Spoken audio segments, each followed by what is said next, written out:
வணக்கம் மாணவர்களே, உங்கள் எல்லோரையும் ரோஜா தோட்டம் சேனலுக்கு அன்போடு வரவேற்கிறேன். மாணவர்களே, இன்று நாம் பூங்காவில் ஒரு நாள் பாடத்தில் தரப்பட்டிருக்கும் புத்தக பயிற்சிகளுக்கான விடைகளை படிக்கலாமா? நம்ம ஏற்கனவே மீனுவின் வண்டி பாடத்துல மீனு புது சைக்கிள் வாங்கினதை பார்த்தோம். மீனுவும் மிதுனும் சைக்கிள் ஓட்டிட்டு போய் ஆடு மேல ஏத்தினதெல்லாம் பார்த்தோம் இல்லையா? அதே மீனுவும் மிதுனும் இன்னைக்கு பார்க்குக்கு வராங்க. இன்னைக்கு என்னென்னலாம் செய்கிறாங்க, எதெல்லாம் பார்க்குறாங்க அப்படிங்கிறத சொல்கிறது தான் இந்த பாடம். படிக்கலாமா? 57வது பக்கத்தை எடுத்துக்கோங்க. மீனுவும் மிதுனும் பூங்காவிற்கு சென்றனர். அங்கு அவர்கள் எதிர்பாராத செயல்களை செய்தனர். அப்படி என்ன செய்திருப்பார்கள்? மீனுவும் மிதுனும் பார்க்குக்குள்ள வந்துட்டாங்க. 2 பேரும் ஜம்முன்னு 2 சைக்கிள்ல வராங்க. அங்க ஒரு அறிவிப்பு பலகை இருக்கு. வானம் நிறுத்தும் இடம்னு இருக்கு அங்க. இப்போ மிதுன் சொல்றான், மீனு இது வானம் நிறுத்தும் இடமா? மீனு சொல்றா, வாகனங்கள் நிற்கின்றன, நமது மிதிவண்டிகளையும் நிறுத்தி விடலாம் அப்படின்னு சொல்லிடுறா. அதுக்கப்புறம் 2 பேரும் யோசிக்கிறாங்க, என்ன வானத்தை நிறுத்த முடியுமா அப்படின்னு பேசிக்கிறாங்க. அதுக்கப்புறம் உள்ள போறாங்க. 10 குதி அப்படி ஒரு அறிவிப்பு பலகை இருக்கு. அவங்க என்ன பண்றாங்க, 1 2 3 4 5 6 7 8 9 10 அப்படின்னு குதிக்கிறாங்க. 10 முறை குதித்து விட்டேன்னு வேற சொல்றாங்க.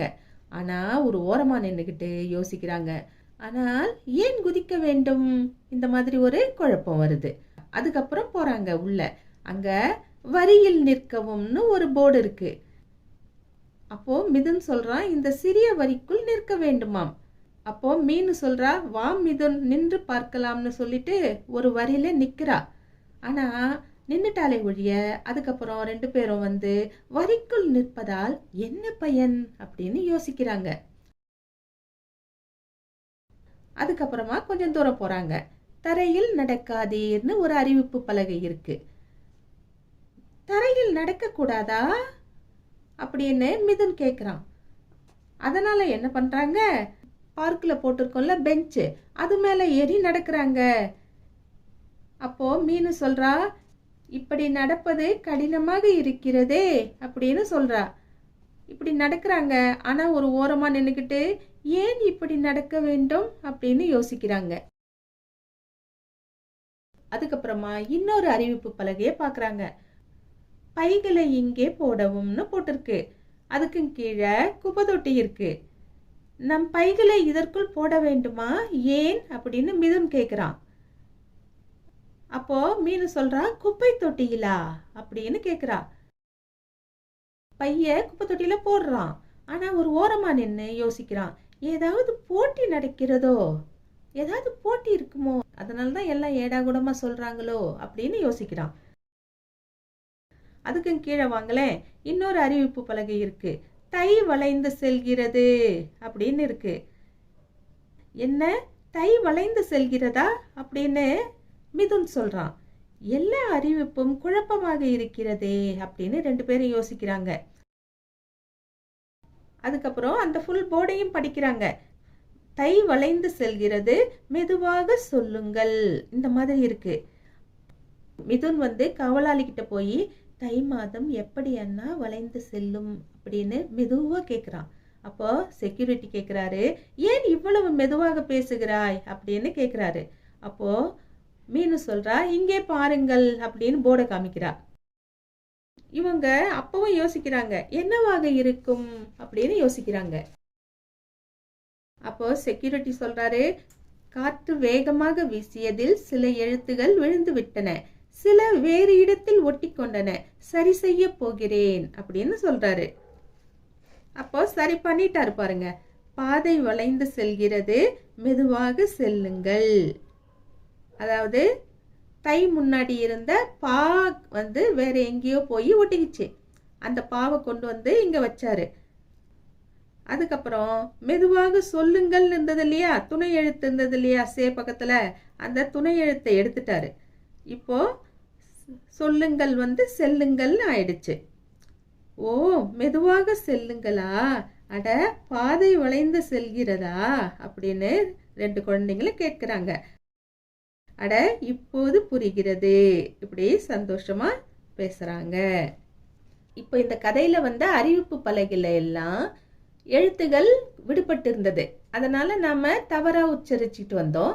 இப்ப சரியான முறையில இதை படிச்சுட்டு வந்துருவோம். அறிவிப்பு பலகையை மட்டும் சரியான முறையில படிக்கிறேன், பின்தொடர்ந்து வாங்க.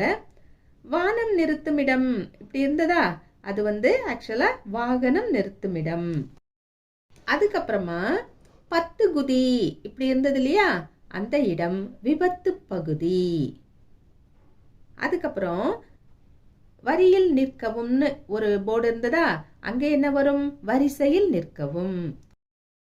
அதுக்கப்புறம் தரையில் நடக்காதீர் இப்படி ஒரு போர்டு இருந்தது இல்லையா, அங்க என்ன வரும், புல் தரையில் நடக்காதீர். அதுக்கப்புறம் பைகளை இங்கே போடவும், இங்கே என்ன வரும், குப்பைகளை இங்கே போடவும். அதுக்கப்புறம் தை வளைந்து செல்கிறது, மெதுவாக சொல்லுங்கள். இது எப்படி மாறும், பாதை வளைந்து செல்கிறது, மெதுவாக செல்லுங்கள். இப்போ பாடத்தை முடிச்சிட்டோம். அடுத்து இருக்கிற பயிற்சியை பார்க்கலாம். நிரப்பி படிக்கலாம். இங்க சில எழுத்துகள் தந்திருக்காங்க. கு, வி, பூ, பா, சை, கா, இல், இப் இதெல்லாம் கொடுத்துருக்காங்க. இப்ப நாம பார்த்தோம் இல்லையா, அதே தான் இங்க திரும்பவும் பார்க்க போறோம்.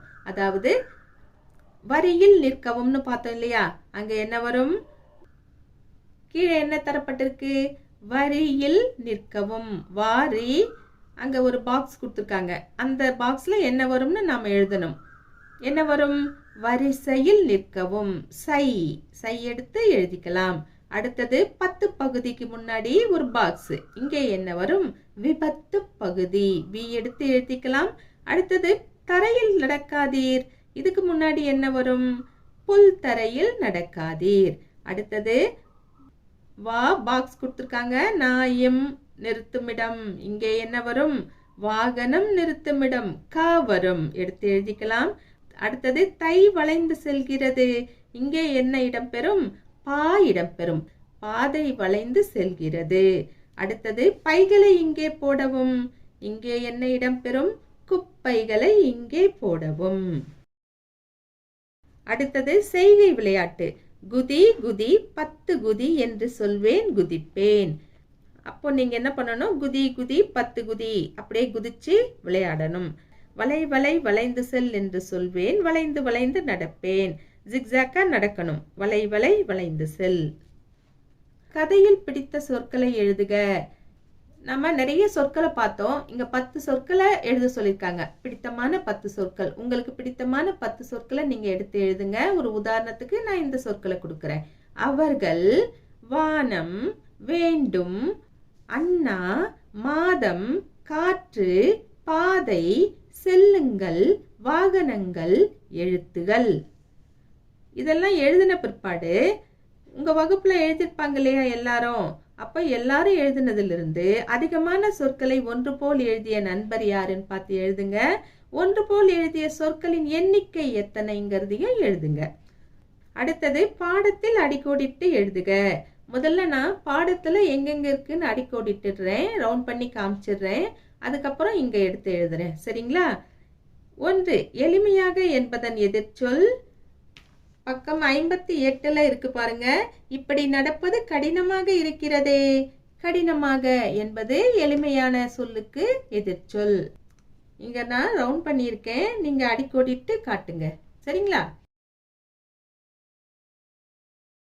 அடுத்தது உங்களுக்கு சிரிப்பை ஏற்படுத்திய தொடர். இந்த பாடத்துல நிறைய தொடர்கள் சிரிப்பை ஏற்படுத்துது. ஆனா ஒரே ஒரு தொடரை நான் செலக்ட் பண்ணியிருக்கேன். 57வது பக்கத்துல வானம் நிறுத்துமிடம்னு ஒரு அறிவிப்பு பலகை இருக்கு இல்லையா, இது எனக்கு சிரிப்பை ஏற்படுத்தியது. இதை நான் ரவுண்ட் பண்ணியிருக்கேன், நீங்க அடிக்கோடிட்டு காட்டுங்க. சரிங்களா? அடுத்தது அறிவிப்பில் உள்ள மாதத்தின் பெயர். 59வது பக்கத்துல தை மாதம் எப்படி என்ன வளைந்து செல்லும் அப்படின்னு கேக்குறாங்க இல்லையா, அங்க தை மாதம் இருக்கு. இத நான் ரவுண்ட் பண்ணி காமிச்சிருக்கேன், நீங்க அடிக்கோடிட்டுக்கோங்க.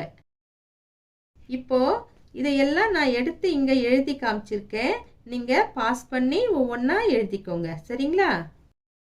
மாணவர்களே, இன்று நாம் பூங்காவில் ஒரு நாள் பாடத்தில் கொடுக்கப்பட்ட புத்தக பயிற்சிகளை பார்த்து கொண்டு வருகிறோம். இந்த பாடம் இதோடு முடியல, பயிற்சிகள் இன்னும் நிறைய இருக்கு. இதை நாம் அடுத்தடுத்த காணொளிகளில் காணலாம். அது வரைக்கும் டாடா பாய்.